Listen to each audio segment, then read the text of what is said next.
So the first big movement in the center section of the book is going to be 5:1 to 7:28 with three parts: the introduction, the section on the superiority of Melchizedek to the Levites, and then the section on the superiority of Jesus's Melchizedekan high priest. Then when we move into the second half of the center section of the book in 8:3 through 10:18, we find a whole section on the superior offering of Jesus, and it too will have an introduction, a superiority of an Old Testament institution, specifically the New Covenant passage in Jeremiah 31, and then the superiority of Jesus's New Covenant offering. So the two halves of the great center section of the book really kind of fit together. And if you've taken a look at the structure of Hebrews that you have in the document that came with your materials, then you can see that great center section layout in those two parts. In the part that we're in right now, though, 5:1 through 7:28, you have an interruption, and it's a very, very strategic interruption. So the author gives an introduction on the superiority of Jesus's appointment as a high priest, and then he pushes the pause button and then moves into confronting the listeners with their own lack of growth and maturity. So he's going to go into a series of exhortations. So he gives an introduction and he says, I have a lot to talk about this guy Melchizedek, but hold on, let's talk about you for a minute before we get to that. And he very strategically then turns to exhortation and then comes back around to his discussion on the appointment of Jesus as a superior priest in chapter 7, verse 1. But at the moment, we want to think about chapter 5, verses 1 through 10. In this section of material, this is the introduction to the great section on the appointment of Jesus as a high priest. And so what the author is doing here is he is introducing this theme of the appointment of Jesus as a superior high priest. And he's going to do this by bringing in a couple of Old Testament passages, one that we've already seen from Psalm 2, and then another from Psalm 110. But this time it's not Psalm 110:1, it's Psalm 110:4. And that's going to be a critical passage as the author deals with this whole section that carries us all the way through chapter 7. So in this process of dealing with the introduction in 5:1 through 10, we want to look at some general principles of priesthood in the first 4 verses, and then we want to kind of hear what the author has to say to us about Jesus's own appointment as high priest and how he introduces that in 5 verses 6 and following, really. So we'll take a look at that here in just a moment. So let's take a look, first of all, at chapter 5, verses 1 through 4, which kind of lays out some principles of Old Testament priesthood. And this is what the author says, beginning in verse 1 of chapter 5. Every high priest is selected from among the people and is appointed to represent the people in matters related to God, to offer gifts and sacrifices for sins. So notice the emphasis on appointment. Verse 2, he is able to deal gently with those who are ignorant and are going astray, since he himself is subject to weakness. This is why he has to offer sacrifices for his own sins, as well as for the sins of the people. And no one takes this honor on himself, but he receives it when called by God, just as Aaron was. Now, think about some aspects of this passage, because what the author is doing here is just describing the big picture of Old Covenant priesthood, specifically how a person got to be a priest. So he first emphasizes in verse 1 that he was selected from among the people, and he's appointed to represent the people and offer gifts and sacrifices for sins. He does this because he is able to deal gently with the people. In other words, as one of the people, as a human being, the priest can sympathize with people. He knows their weaknesses, and therefore he is able to give them help because he is able to identify with them. And if you remember back in our passage in chapter 4, verses 14 through 16, we saw that Christ is a sympathetic high priest because he has been tempted in every way as we are, yet he was without sin. In verse 3, he says that he offers sacrifices for his own sins as well as for the people. Now, this is actually an allusion not to the Day of Atonement sacrifice, but to a sacrifice in chapters 7 through 9 of Leviticus that was offered by the high priest for the people and himself when he was being appointed by God as a priest. So the sacrifices referred to here in verse 3 really are about appointment to priesthood, and what happened as a person was coming into that office. And then finally, as another principle, the author says, no one takes this honor to himself. In other words, you don't go down to the high priest office and sign up. This is something that is a calling by God. And so a person has this role of high priest when God calls them to that high priesthood. So you have these basic principles that really describe how a person is ordained to the priesthood, and he's going to use that to lead into a discussion of Jesus's own appointment. Now, to talk about Jesus's appointment and kind of make a transition that way, he's actually going to go back first, and he's going to mention a passage that he quoted back in chapter 1, verse 5.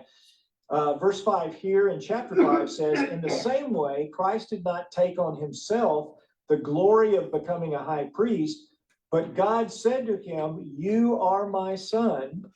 Today I have become your father. That's Psalm 2.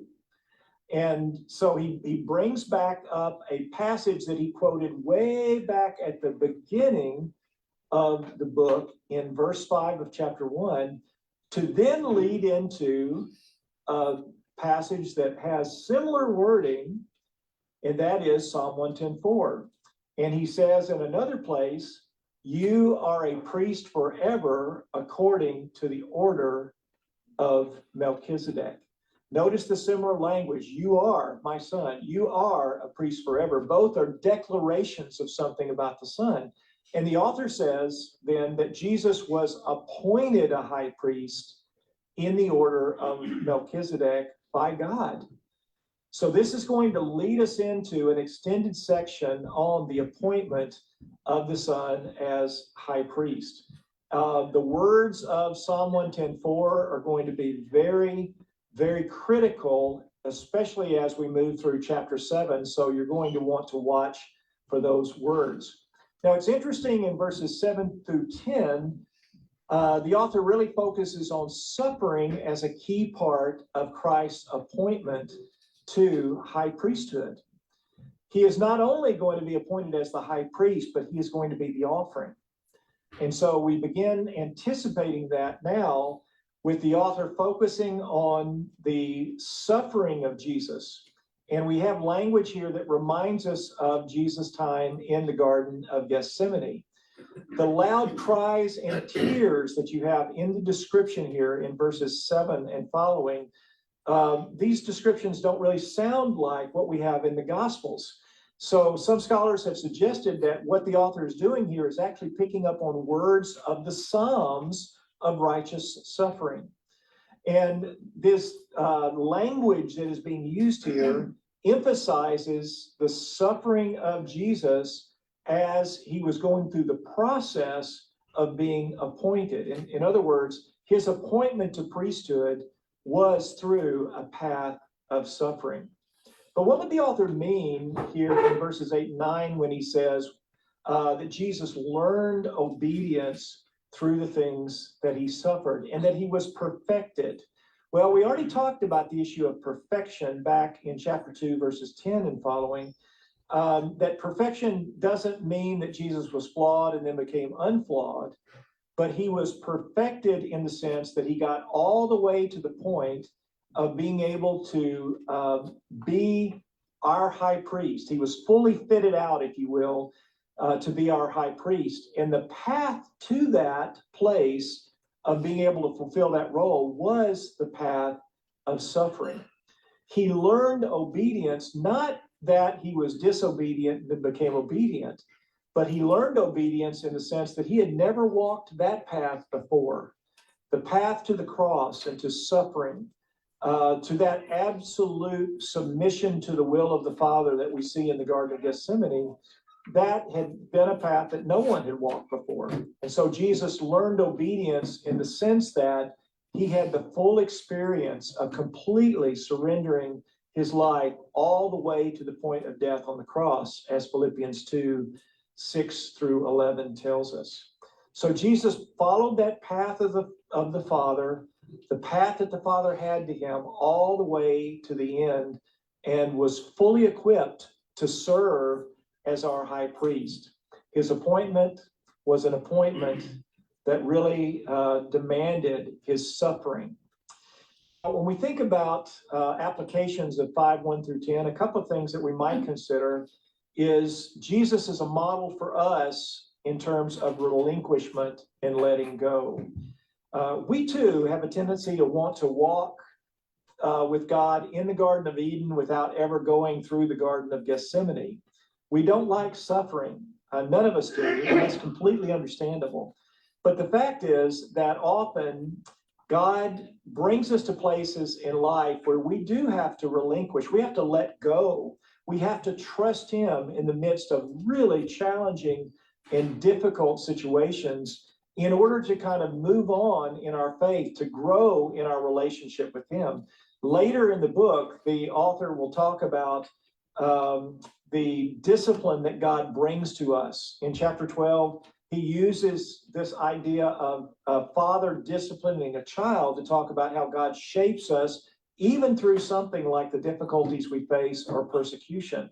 God can use those and turn them inside out for our good to bring about maturity and endurance.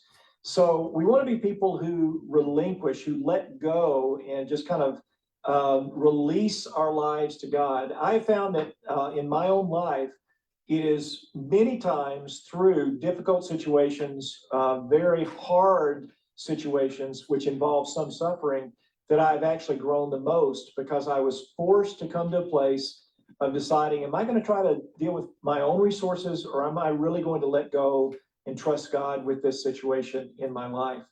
Richard Foster, in his book, Prayer, Finding the Heart's True Home, begins the chapter on the prayer of relinquishment with an analogy between human and spiritual development. He says, as we are learning to pray, we discovered an interesting progression. In the beginning, our will is in struggle with God's will. We beg, we pout, we demand. We expect God to perform like a magician or to shower us with blessings like Father Christmas. We major in instant solutions and manipulative prayers. As difficult as this time of struggle is, we must never despise it or try to avoid it. It is an essential part of our growing and deepening in things spiritual. To be sure, it is an inferior stage when we're caught up in all of this struggle with releasing ourselves to the will of God, but only in the sense that a child is at an inferior stage to that of an adult. The adult can reason better, can carry heavier loads because both brain and brawn are more fully developed. But the child is doing exactly what we'd expect at that stage. So it is in the life of the Spirit.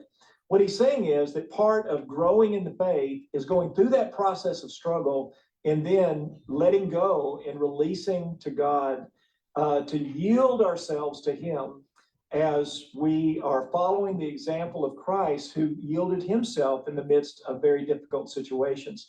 Of course, what the author is dealing with here with the original audience is they were starting to face persecution.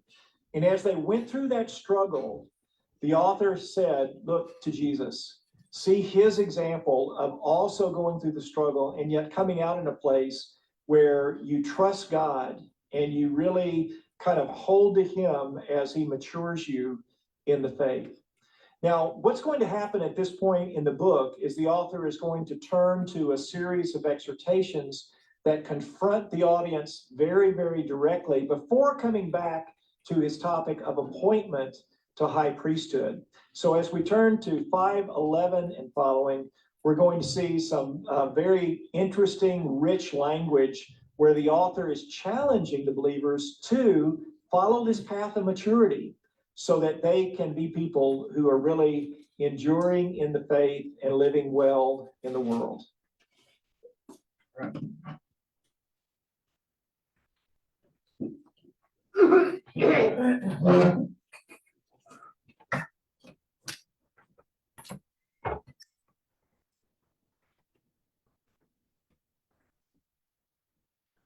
I forgot about two prayer concerns actually tonight.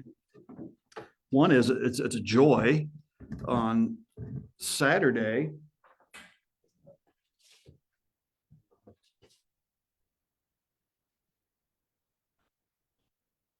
There we go. Good grief, it's not even pointed at me. All right. On Saturday, Don Bastian and Stephanie Mitchell, I always want to call her Stephanie Bach, are getting married. It's just a family wedding. And that's a very happy thing. And so we offer God praise for that. And the other is a concern. Our mission team, our church, financially supports Harleah Ministries. And Michelle Harleah is an American. She grew up here in Hannibal and Monroe City.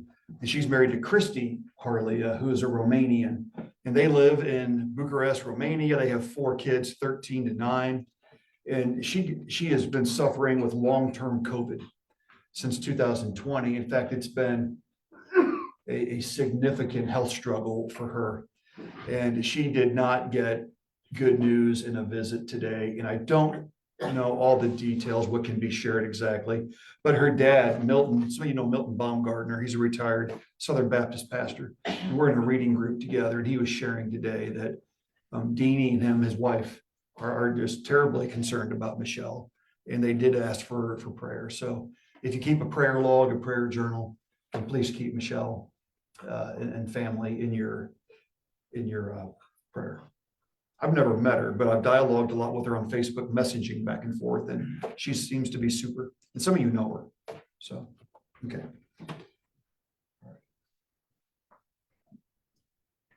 Okay.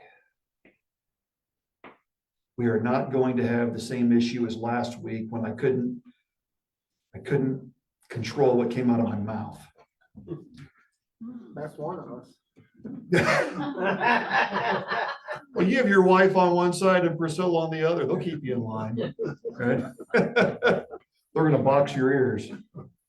Okay, so let's just work our way through this because there's a very mysterious person in our reading for today. He's listed twice, Melchizedek. And I have been asked a lot over the years in ministry by folks about who is this Melchizedek. And we're going to have some fun with that because I know who Melchizedek is, even though most scholars in the world do not agree with me. All right.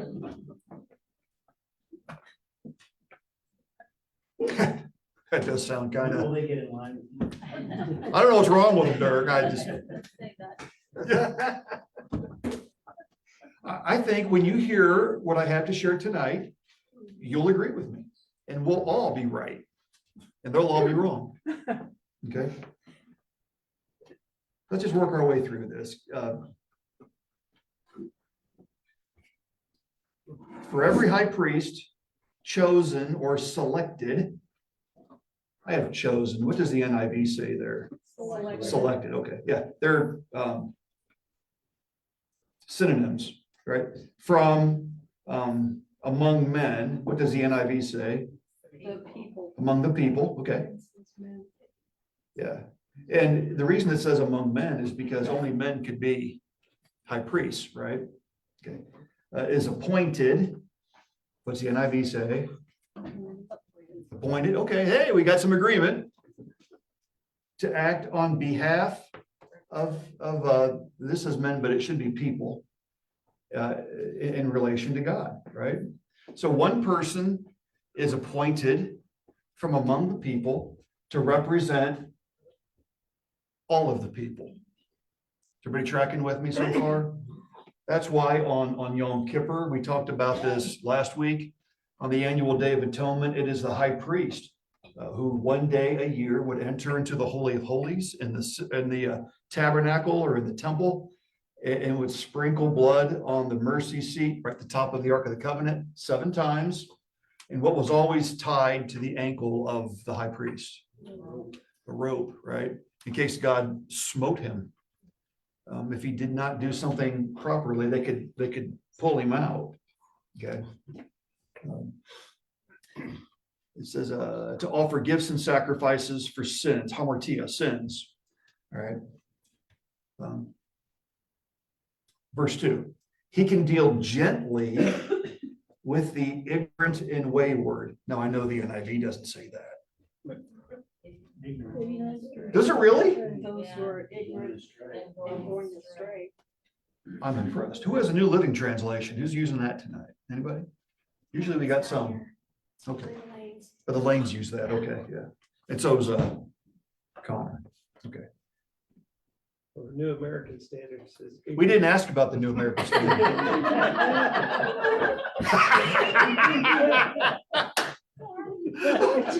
Tom, I'm just teasing. What's it say? I'm not gonna tell you. Ignorant and misguided. Ignorant, okay, and misguided. Okay. So I only brought it up because it was different. it's good to laugh. Say the world is so crazy, it's good to laugh. Okay. Since he himself is beset with weakness. Okay, he can deal gently with the ignorant and the wayward or whatever, since he himself, the high priest, is beset with weakness. Because of this, verse 3, he is obligated. What does obligated mean? Yeah. Do we have any other words out there besides obligated? He must make. Must make. What are you using? The Christian Standard Bible. Okay.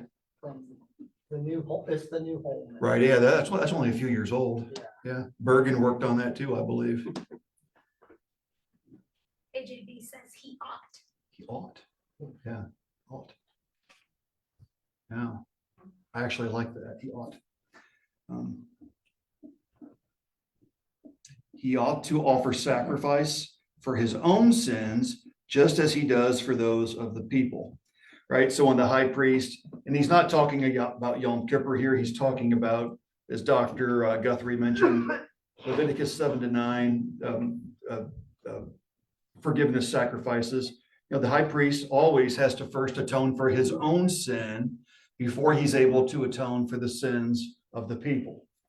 Except our high priest doesn't have to do what? Yeah, he doesn't have to atone for his own sin because there is none. Okay. Verse 4.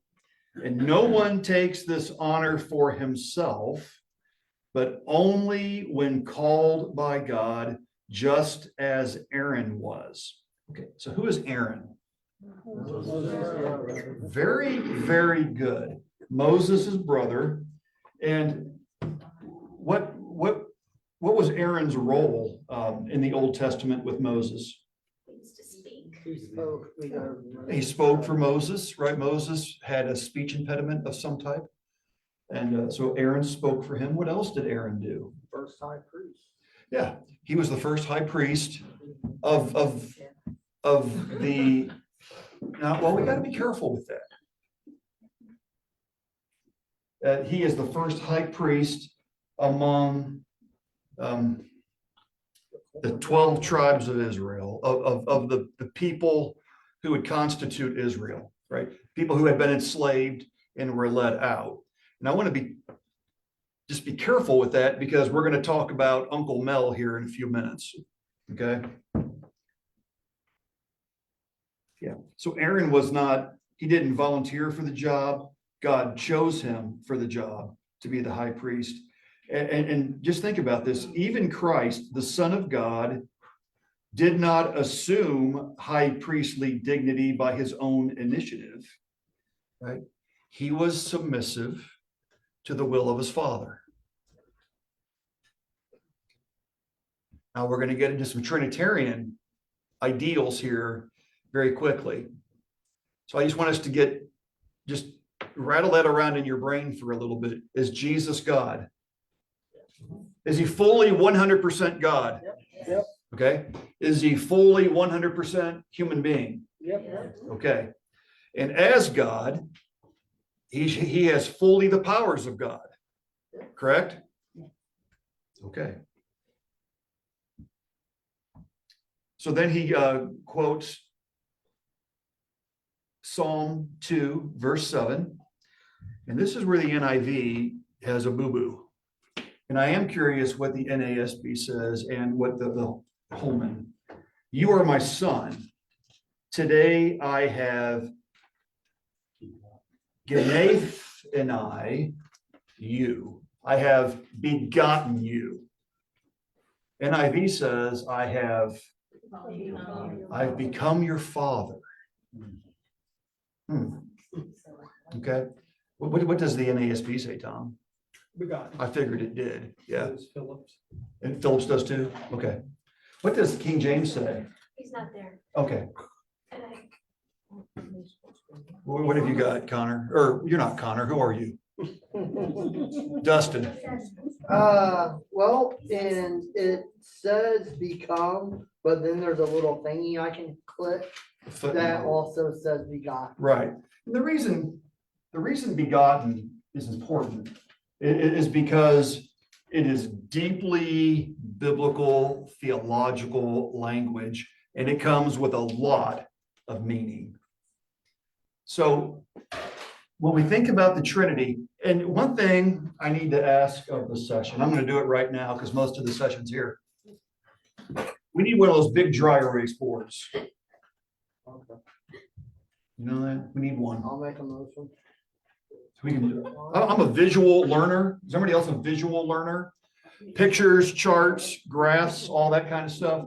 Because it's nice to be able to draw these things out. But when we think about the faith, how for 1900 years, right? We know beginning towards the end of the first century, because we have documents that teach this. Who is the unbegotten one? Who has never been begotten? This is not a trick question. Jesus. No. The Father. Father. The Father is unbegotten.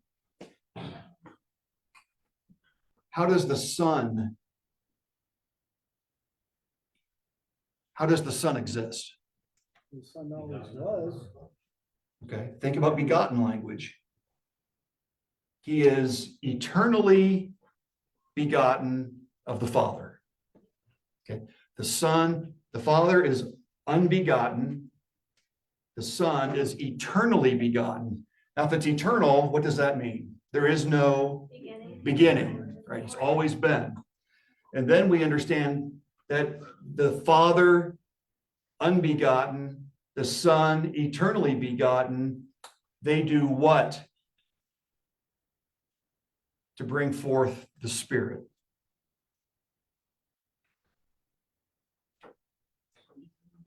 Spirate, bring forth. Right? The Father and the Son eternally bring forth the Spirit. Now, because I know someone's going to bring it up, and I know who it is. So I'm going to head him off right now, Dustin. In the Nicene Creed, there's a thing called the Filioque Clause, where it says that the Father and Son eternally bring forth or send forth the Spirit. And the Eastern Orthodox tradition rejected that. But it's interesting because they do teach it. How many of you remember reading about the Cappadocian Fathers when you were in school? When you were in Sunday school?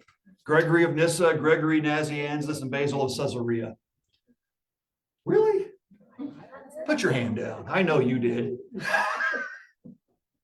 But and I'm not trying to like blow your minds here or anything, but it's just these men lived in the 4th century, okay, the 300s, and they were defenders, great defenders of Christian Trinitarian orthodoxy, the right way to understand the Father, the Son, and the Spirit. And this is known as the eternal relations of origin. And those men, Eastern Orthodox, all of them, great fathers, saints, doctors of the church, taught that the Father is unbegotten, the Son is eternally begotten of the Father, and that the Spirit is eternally spirated by the Father and the Son. You mean breathed when you say spiraling? Brought forth. Brought forth. It could be through the mouth, but there's spirit, so there is no, right?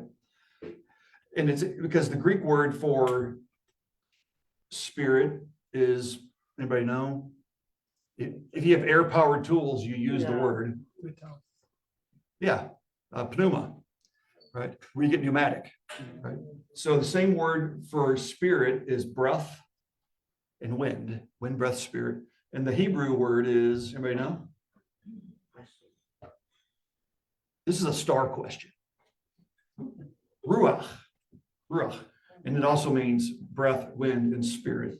So, and the reason this is important, think back to a few weeks ago, we talked about the early heresies within the life of the early church. Right? Remember who this letter is written to. It's written to early Christian Jewish believers who were being pressured to renounce who Jesus is, right? To return back to traditional Judaism so they wouldn't be persecuted by local governments. And we know that this is at the time in the mid to late 60s when severe Roman persecution was taking place because Nero was emperor. Everybody heard of Nero? Yeah. How many of you here have seen History of the World Part 1? Mel Brooks. Hail Nero, right? That movie is so funny. It probably shouldn't be brought up in church, but why do you tell me these things, Shayla? Yeah, it's all Okay. me.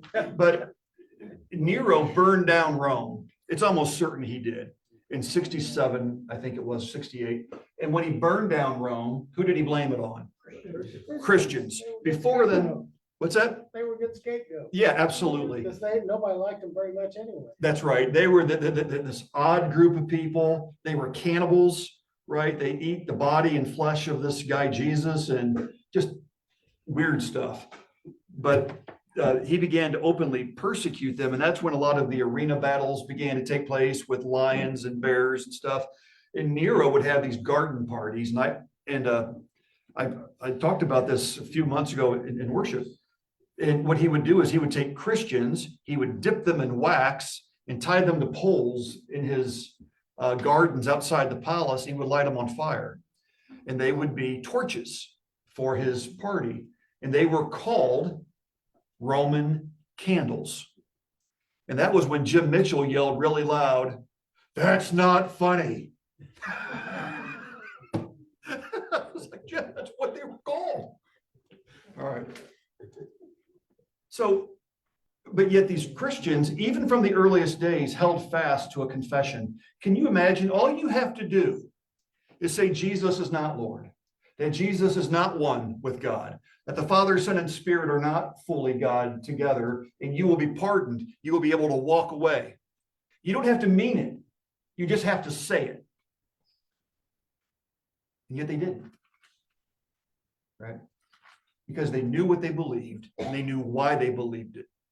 And that's why we need to have a basic understanding of how the Trinity works, because as we read through, especially Hebrews, in this high priest language, we come into this real, it's the intimate relationship between Jesus and high priest and God the Father, and how they are of one substance, right? One essence. Right? Jesus is eternally begotten. As he is begotten of the Father, he is of the same substance, the same essence with the Father. Anybody know the word for that, the Greek word for that? I know you've heard it. Homoousios. Does that sound familiar? We've talked about it before. All right. Okay. Now, this is important because there's one letter difference. Listen very carefully. Homoi ousios, homo ousios. Did you hear something different there? One letter, an iota. That's where one iota of difference comes from. And homoousios means of a like substance as the Father. Homoousios means of the same substance as the Father. Everybody tracking? Very different things. And this person who is of the same essence, the same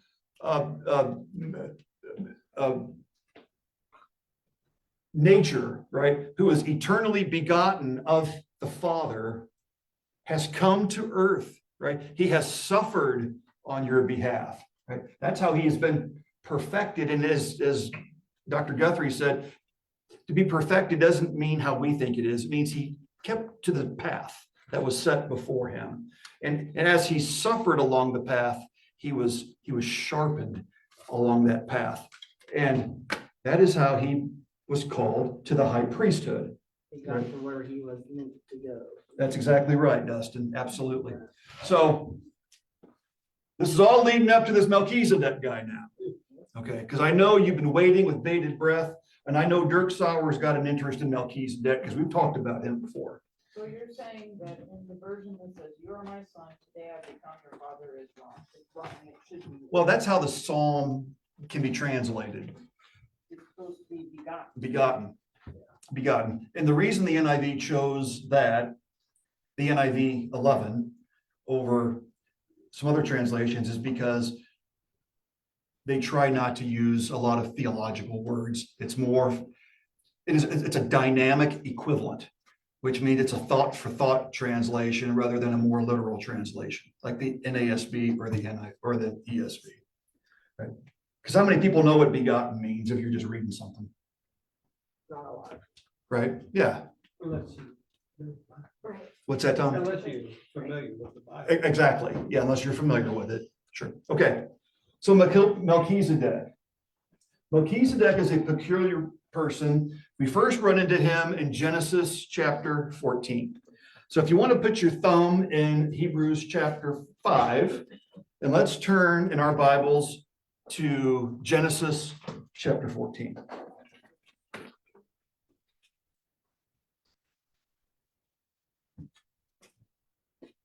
We're going to break all this down, and you're going to be amazed that you are now experts in Old Testament biblical theology.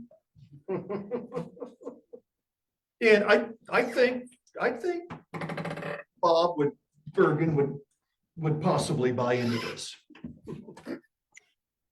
Glad he's not here tonight. Okay. So in the opening verses of chapter 14, Abraham goes to war against 9 different kings of the Near East. They have taken a kinsman of his. Who was that? Do you remember?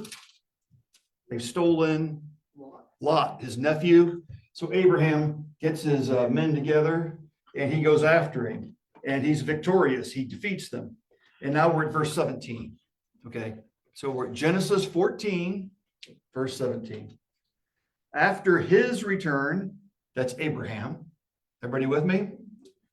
From the defeat of the Kedorlaomer and the kings who were with him, the king of Sodom went out to meet him at the valley of Sheba, that is the king's valley. And Melchizedek, king of Salem, or Salem, brought out bread and wine. He was priest of God Most High. What does the word Salem mean in Hebrew and Arabic?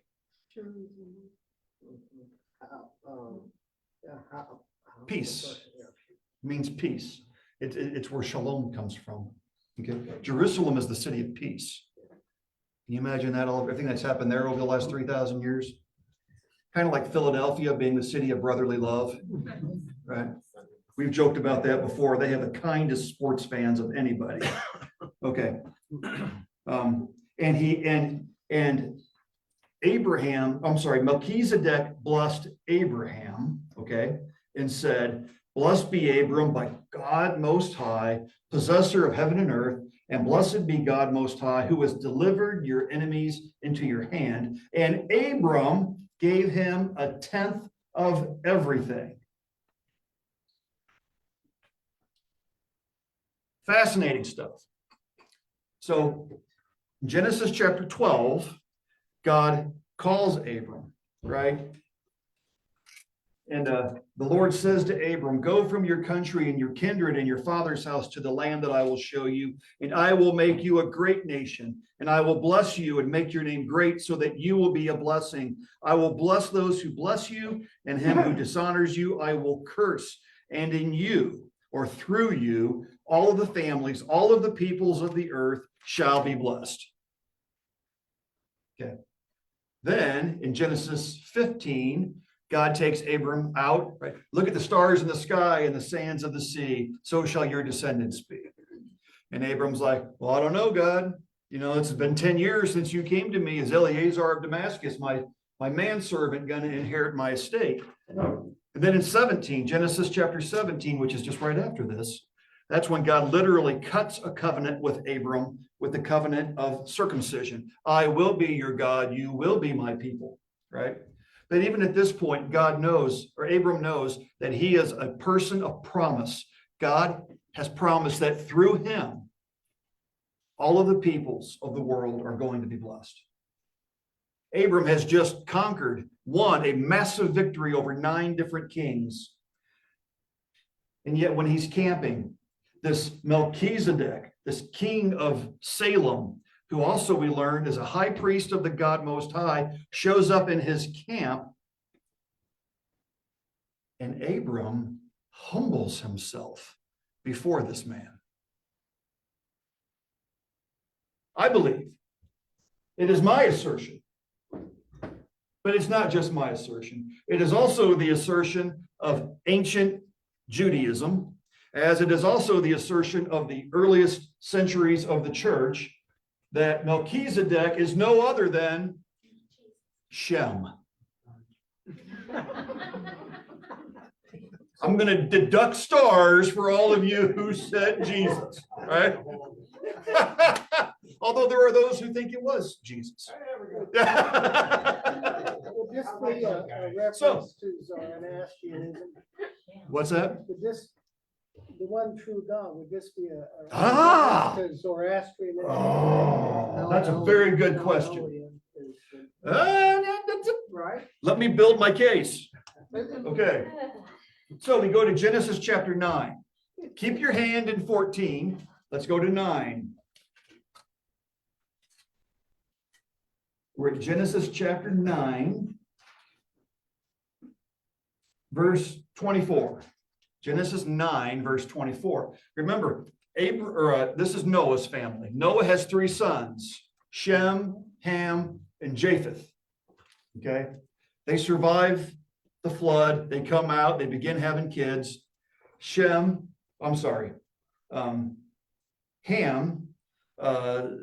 his dad, Noah, has had a little bit too much to drink. He's laying uncovered in his bed, and he sees his father naked, doesn't do anything about it, goes out and tells his brothers. They walk in backwards with a sheet and cover his body. And that brings us to verse 24. When Noah awoke from his wine, and he knew what his youngest son had done to him, okay, which means there's probably more than just that, okay? He said, cursed be Canaan. Canaan is Ham's son. So it's a multi-generational curse. A servant of servants shall he be to his brothers. But he also said, blessed be the Lord, the God of Shem. Shem is the firstborn son of Noah, and this is the first place in the Bible where a firstborn son is given a blessing of God. And he goes on, blessed be the Lord, the God of Shem, and let Canaan be his servant. May God enlarge Japheth, and let him dwell in the tents of Shem, and let Canaan be his servant. Okay. Very good. Then we go to, so let's get this straight. Shem receives the blessing of his father. He's the firstborn, and his nephew Canaan is going to be, according to this blessing, he is cursed to be Shem's servant. Okay, now let's go to Genesis chapter 11. Genesis 11, verse 10. I can't wait to see your minds blown by all this, okay? We're at Genesis 11, verse 10. These are the generations of Shem. When Shem was 100 years old, he fathered Arpachshad 2 years after the flood. And Shem lived after he fathered Arpachshad. Now, if you don't know how to say it like you mean it. 500 years and had other sons and daughters. So how many years did Shem live?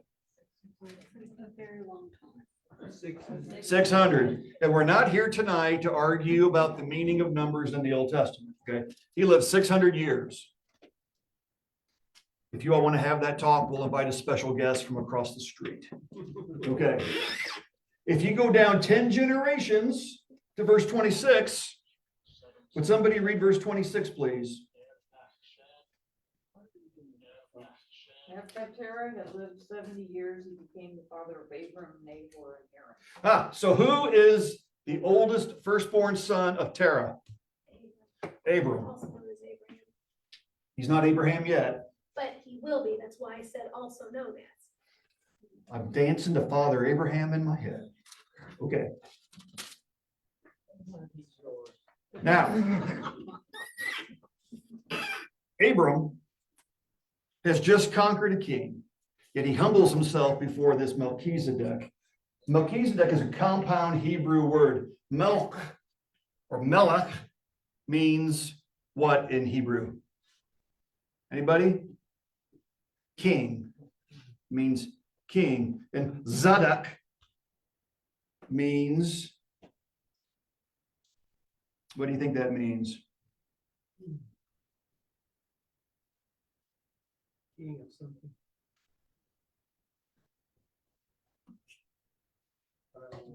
I don't remember. I'm trying to find it. I thought I had all this figured out by memory. Anyway, it's like peace or mercy or something like that. Okay, so, and then in verse 20 of chapter 14, it says, Abram gave him a tenth of everything. And in the verb tense that is indicated in that sentence, and you don't get this in English, right? You get it from ancient languages that are very colorful, and the words mean more than what they say. And this is an idea that this is something that Abram regularly did.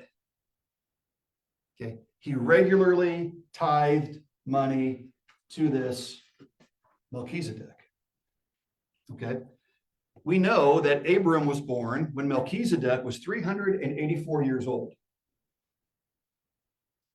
And we also know that Melchizedek lived, or rather Shem lived, an additional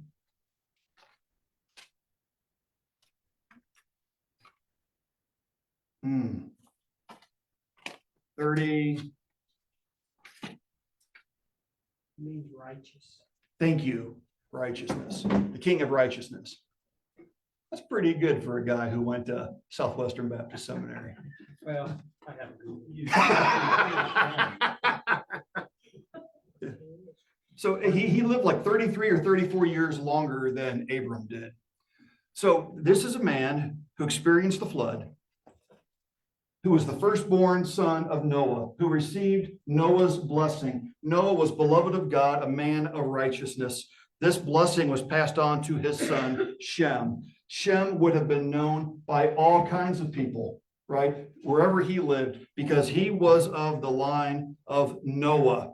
And Abram, what does Abram do by conquering all of the kings of Canaan?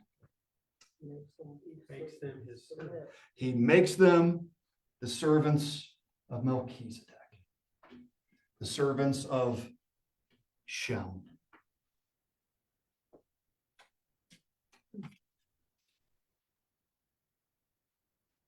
Abram, the man of the covenant, this has to be somebody significant for him to humble himself before. ancient Jewish writings, and we have them. They all affirm, almost to the unanimously, that Shem is Melchizedek. For the first hundreds and hundreds of years of the church, it was affirmed that Shem was Melchizedek. And it wasn't until really the modern times when they began to poo-poo that, scholars did. Something else they poo-pooed, and you all didn't fall for it though, because just tonight you proved your mettle when you said that Melchizedek may have been Jesus, because the church has always affirmed until the last 200 years roughly that the pre-incarnate Christ is found all through the pages of the Old Testament. It wasn't until, the mid 19th century that scholars began saying, well, that's not possible. Right? There's no way that could have happened. And yet scripture seems to be clear that the angel of the Lord, right, is the pre-incarnate Christ. And he bounces all through the storyline of the Old Testament. And here is Shem, right, the anointed, blessed one of God, who Abram submits to, gives him a tithe, and receives a blessing from him. That's why he's such an important figure. He outlived Abram. Your question? No. If you were an auction, you would have bought something. Okay. So we're going to encounter Melchizedek again in the coming chapters. And you don't have to believe that. You can go online and look up who is Melchizedek, and you're going to get 50 different ideas. But if you want to be correct, it was Shem. All right. Is Bert really done? I don't know how you get it done. Bob and I have talked about this, and Bob is just very gentle, and he never wants to tell anybody they're wrong. So he says, well, that's definitely a possibility. That's right, you got it. All right, so any questions on this? Remember, like Dr. Guthrie said, this is prepping us for the priesthood of Jesus, the high priesthood. But we're going to enter into a couple of chapters of admonition, the people being lazy in faith. Then he's going to come back to this and talk more about this mysterious Melchizedek. Oh, and just real quick, this take less than a minute. Melchizedek is priest and king. He's the high priest and king. When David establishes his throne in Jerusalem, David is only the king. He is not the king and the priest. The priestly line goes through a man named Zadok, who was a Levite. So, and they were always separated. The king, the royal family, the monarchy, and the high priesthood. But Melchizedek was both. And that's why in Hebrews, he's saying he's like the line of Melchizedek, because Jesus is both priest and king. He's also a prophet. Okay. So Hebrews is rich stuff. Is there a motion for us to adjourn? We got kiddos down here. Move. Is there a second? Second. This is always the fastest thing in elder and deacon meetings. Any conversation about that? All in favor, please say aye. Hey, did I miss you reminding the ladies about Friday night? No, I didn't do it. Okay. I forgot. Ladies, Friday night, it is the time for the ladies gathering. It's I believe, is it a soup dinner? Yes, That's providing dinner, yes. It's gonna be a soup dinner. At what time? 6:30. 6:30. If you are interested in going, please talk to Shailene or talk to Kendra. You can't say that because all the papers said you have to make a reservation. Yeah, well, Anyway, please come. They have a blast. You hear them laughing all the way to the other end of the building. It's okay. That's good. God, we love you. We thank you for this beautiful day. We thank you for your gift of the world, your son, Jesus Christ. And Lord, we thank you for your willingness to come into the world, to die on the cross and to rise, to ascend to the right hand of the Father and to be our great high priest. Lord, you're also king. And we pray, God, that your peace, the peace that passes all understanding, will rest upon the world, will rest upon our families and communities, and rest upon our own hearts. See us home safely tonight. Until we meet again, we ask this in your name, the Lord Jesus. Amen. It's been a long meeting. She just texted me. Man,